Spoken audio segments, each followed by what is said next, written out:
Bonjour Thierry Lepan. Bonjour. Vous êtes délégué interministériel à la langue française pour la cohésion sociale. En fait, vous êtes délégué interministériel à la lutte contre l'illettrisme. En partie. En partie, et le lien entre l'illettrisme et la cohésion sociale est un sujet très important.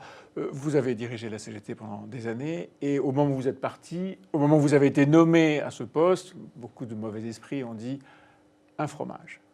Or, c'est un sujet que vous traitez depuis longtemps, que vous regardez, cette affaire de lutte contre l'illettrisme, que vous regardez depuis longtemps.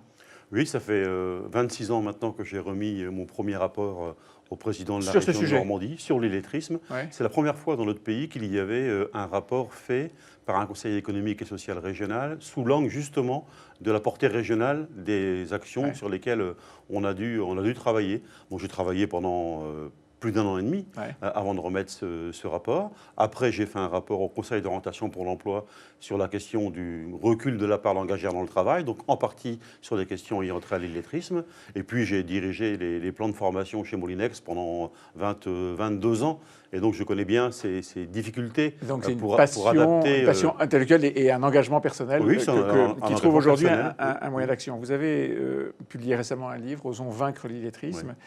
Vous y dites qu'il y a 3 millions d'illettrés en France et au fond 6 millions, probablement 6 millions de personnes qui sont illettrées ou en tout cas qui sont très mal à l'aise dans la lecture et l'écriture. C'est un désastre. Oui, c'est un désastre. Ça fait quelques années qu'on a découvert ce phénomène, cette ampleur. C'est pour ça d'ailleurs que l'illettrisme a été déclaré grande cause nationale dans notre pays en 2013.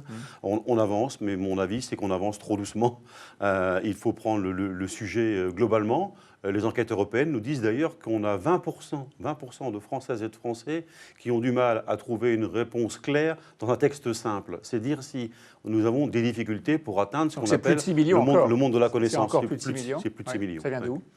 L'école. L'école qui fait le travail à 95%.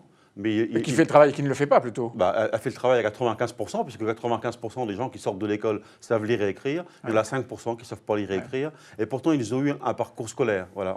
On les a pris à 2 ans, 3 ans, 4 ans. Ils sont nés en France et ils arrivent à 16 ans. Ils quittent le système scolaire sans savoir ni lire ni écrire. Et puis, il y a aussi un phénomène que j'avais développé déjà il y a plusieurs années. C'est le phénomène de désapprendre. C'est-à-dire qu'en fait, on peut avoir obtenu un diplôme de niveau 4, obtenu un diplôme de niveau 5, un CAP, un BEP, rentrer dans la vie active, dans l'entreprise en sachant lire, écrire, compter. Et on ne sait plus. 10 ans après, on ne sait plus parce qu'on n'a pas travaillé ses acquis, on ne sait plus lire, écrire, compter.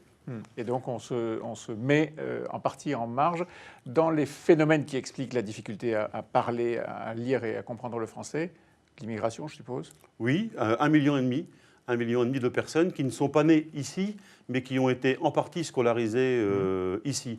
Alors, il y a ceux qui ont appris dans leur langue maternelle une langue, et puis il y a ceux qui, malheureusement, n'ont pas été scolarisés dans leur pays, arrivent ici vers 10, 11, 12, 13 ans, sont intégrés dans le système scolaire, mais beaucoup trop tard. Mais qui ont du mal à rattraper ce retard accumulé. Oui, exactement. C'est un phénomène social, dites-vous. Emmanuel Macron avait donc raison. Lorsqu'il était ministre de l'économie, il avait traité les ouvrières de Gade, en Normandie, d'illettrés. Oui.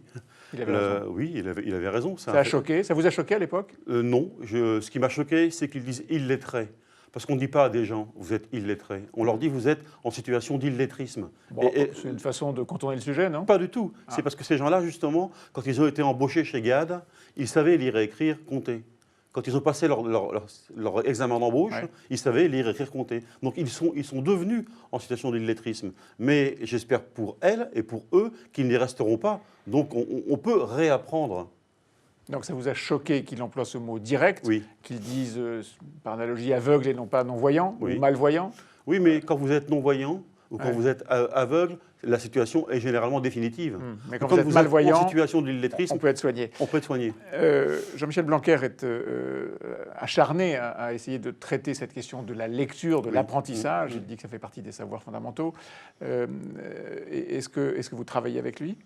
Alors moi, dans mon périmètre, je n'ai pas l'éducation nationale. J'ai 11 ministères à coordonner. Je n'ai pas l'éducation nationale. C'est un peu bizarre. Non, parce que l'éducation nationale, c'est un peu l'État dans l'État. Voilà. Ça a toujours été comme ça. Justement, s'il faut faire bouger les choses, il faut aussi faire bouger les citadelles. Mais Jean-Michel Blanquer, il est à l'écoute de ce qu'on peut produire, de ce qu'on peut dire, des soucis qui sont les nôtres. Les premières décisions qu'il a prises sont des décisions qui sont plus que satisfaisantes. Le fait de diviser des classes dans des zones en immense difficulté par deux, c'est quand même une approche plus souple et plus proche de l'enfant que ce que les maîtresses pouvaient faire auparavant et les maîtres aussi. Donc si vous ne travaillez pas sur le sujet de l'école, pour les raisons que vous venez d'expliquer, vous travaillez donc votre terreau, en tout cas l'instrument d'accès à ces problèmes d'illettrisme, c'est particulièrement l'entreprise. Oui, l'entreprise, les quartiers, et notamment les quartiers politiques de la ville.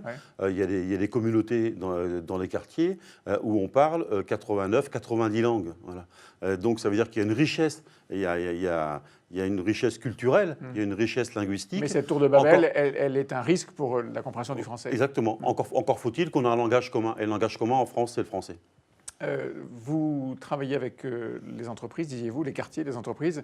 Qu'est-ce que vous faites pour essayer de faire en sorte que dans l'entreprise, des politiques d'alphabétisation, d'apprentissage ou de réapprentissage soient mises en place ? Il faut faire en sorte que le niveau de connaissance des salariés soit maintenu. Je vous donne un exemple. Dans notre pays, dans les grandes entreprises, on peut apprendre le mandarin, le chinois, l'anglais, l'allemand, le portugais, l'espagnol. Il y a toute une fourchette de langues. Mais pas le français ? Le français. Voilà. Comment ça se fait ? Les entreprises considèrent que quand on a appris quelque chose, on le sait, quoi. Voilà. Et comme c'est encore un sujet difficile, c'est encore un sujet tabou, on n'a pas de ligne dans le plan de formation, par exemple, maintien des compétences de base. Ça n'existe pas. Moi, je milite aujourd'hui et j'essaie de faire en sorte que dans toutes les entreprises, mais aussi dans les sous-traitants, on puisse essayer de faire en sorte que le maintien des compétences dites acquises puisse être inscrit dans les plans de formation. C'est simple à comprendre, ça devrait être facile à appliquer. Ça devrait être facile à... Quels sont les obstacles ? C'est difficile pour un chef d'entreprise de dire « je fais les meilleurs produits du monde » avec des gens qui ne savent pas lire et écrire. Et c'est difficile pour un salarié d'aller voir son employeur pour lui dire « il y a 15 ans, quand je suis arrivé ici, je savais lire et écrire. 15 ans après, je ne sais plus lire et écrire. » C'est pas ça le principal obstacle ? Si. L'aveu que quelqu'un n'est plus haut niveau ?